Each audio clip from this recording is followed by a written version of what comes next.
What's going on, guys? It's me, Zach, bringing you guys another fantasy football video. In this one, I'm going to go over the offseason recap for each of the teams in the AFC South. This will be the sixth video in this series, so I've already touched on the AFC West and then each division in the NFC. So if you haven't taken the time to watch those, I do recommend that you do that. It should help make sure you're up to date with all the moves that each team has made this offseason and how that's going to impact fantasy football come 2023.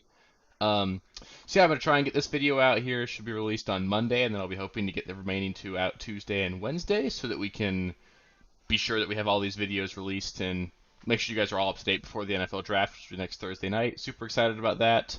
And then obviously following the NFL draft, I'll sort of touch on how that how the NFL draft impacts players in fantasy. I'll try and give that some. I'll try and do some dynasty insights as well there. I think this is generally going to be the time of the year where you guys are probably going to be doing your rookie drafts, so I want to make sure that I can help keep you guys all up to speed with that as well. So yeah, with that, let's get into the first team here. So starting us off here with the Indianapolis Colts, they weren't a super active team this offseason. They did add Isaiah McKenzie and Gardner Minshew. Gardner Minshew's coming over from the Philadelphia Eagles along with their new head coach. So that's a little exciting. I do expect this to be a better coached team than they were during the latter half of last season, although I never personally felt like Frank Reich was an issue. So I think it's in general going to be like a pretty lateral move for the coaching staff. Gardner Minshew is a guy that might start for them early on in this season, but I would personally would expect him to be replaced as the season goes on. As you can see here, the Indianapolis Colts do have pick 4, and I felt that's going to be relevant because I do fully expect them to take a quarterback here. They've been linked to Will Levis pretty strongly, but at pick 4, I think it's also pretty likely that they can get C.J. Stroud or Anthony Richardson. In general, I think that it's going to be pretty clear that we're going to have a downgrade for the receiving core, despite how atrocious things were last year.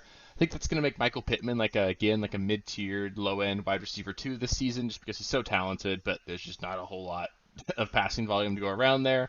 Jonathan Taylor, he's still going to be elite. I think they don't have Naheem Hines anymore, so he's going to be their workhorse. He's going to be the focal point of this offense, regardless if they bring in a quarterback, and that's going to make him like a fringe top 3, maybe top 5 running back going into the season for me. And then all the other receiving options here, there's nobody I'm super excited about. Paris Campbell left in free agency, so that opens up some windows of opportunity here for guys like Ashton Doolin and Isaiah McKenzie, who I already talked on. But in general, there's not a whole lot there that's exciting for me. So as far as fantasy goes, I think you're going to have Jonathan Taylor obviously be a running back 1 this season. Michael Pittman be like a low-end wide receiver 2. And then if they were to draft Anthony Richardson, he'd be a guy that I think could be a late-round flyer just because of the rushing upside he'd offer. But nobody else at quarterback from the rookies would really be worth much to me.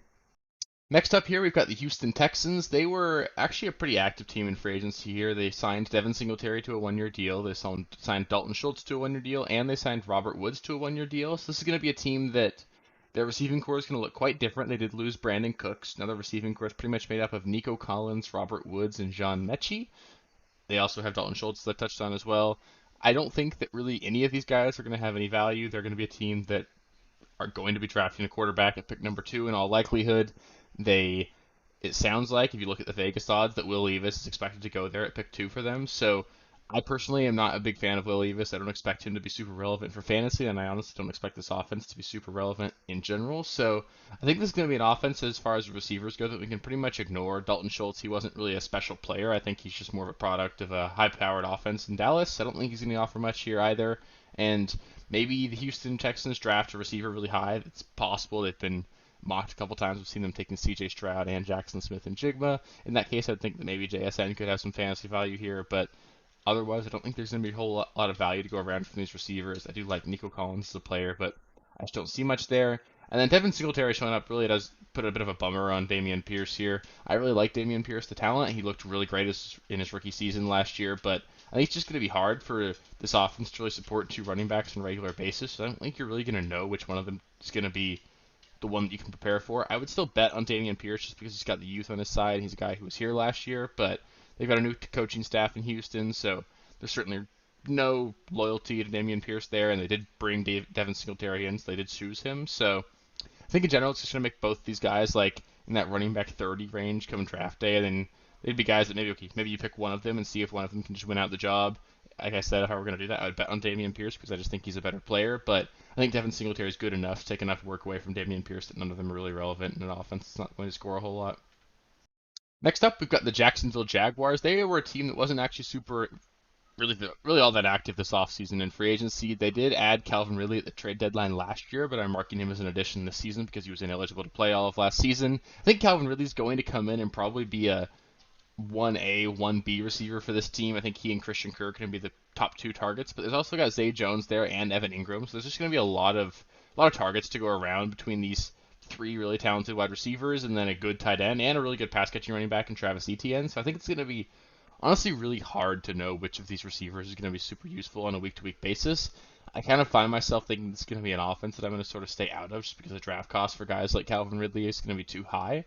Um, to me, the only world where all of these guys return value on their drafted capital is going to be if Trevor Lawrence really takes that next step and finds himself throwing for near 5,000 passing yards and 40 touchdowns. And I do think Trevor Lawrence could do that, but it's just not something I'm going to bet on in general. So I think I'm personally just going to be out on the pass catchers in general for this team because I think there's just going to be too many of them that are good enough that there's not going to be any consistency. There's no true alpha there unless Calvin Ridley. I would bet on Calvin Ridley to be the alpha if I had to bet on one of them, but in general, I don't think Calvin really has that in him. They did lose Marvin Jones as well, but that's not enough to open up targets for me in this offense. And they also added Dearness Johnson. For me, this is actually a good sign for Travis Etienne. They were a team that they had JaMychal Hasty involved last season. I don't think they're really comfortable making Travis Etienne a full-time workhorse because really nobody is in the NFL anymore, and Etienne's not a very big running back either. So I think bringing Dearness Johnson in here, though, does sort of mean that they're not going to be a team that addresses that position during the draft very significantly. So Travis Etienne's going to be their guy for sure going forward. I'd have him as a low-end running back one this season.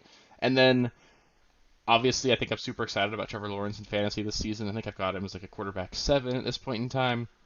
So not super high just because he doesn't offer a ton of rushing upside, but they do use him. They do use him near the goal line, and like I said before, this receiving core is going to be loaded and have tons of weapons for him. So I think it's going to be a really good offense, and I think it's going to make guys like Trevor Lawrence and Travis Etienne really succeed here. And I think it's just going to be hard to tell which pass catcher does well.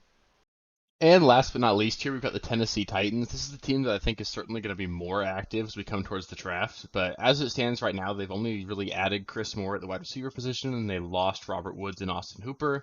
They also do have pick 11 here. They have indeed been linked and rumored as a team that could trade Ryan Tannehill and could trade Derrick Henry. So this could be a team that looks very different from what it has looked like in the past. Personally, I'm going to operate under the assumption that Derrick Henry stays there, and that they probably are going to keep Ryan Tannehill even if they do draft a quarterback, just because at pick 11 they're not really going to get a true day one starter here, it doesn't seem like. So I think that in general this is going to be another underwhelming year for this Titans offense. Their offensive line has really struggled of late, which has made it hard for Derrick Henry to really dominate games, and trading A.J. Brown made it pretty difficult for them. I do think Treylon Burks is a really talented player, and I think that he could have a good fantasy season here. I think I'd have him ranked as like a low-end wide receiver 2 at this point in time. And outside of that, as far as Titan pass catchers go, I don't think I'm super interested in anyone.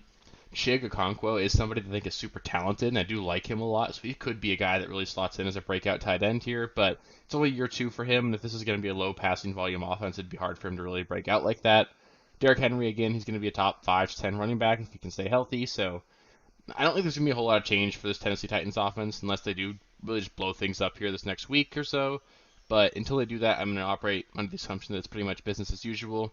Treylon Burks is going to be usable in fantasy, but not elite. Chig Okonkwo could be a nice dart throw at tight end, and then Ryan Tannehill is like a streaming end quarterback, and Derrick Henry is going to be a top 5 guy again.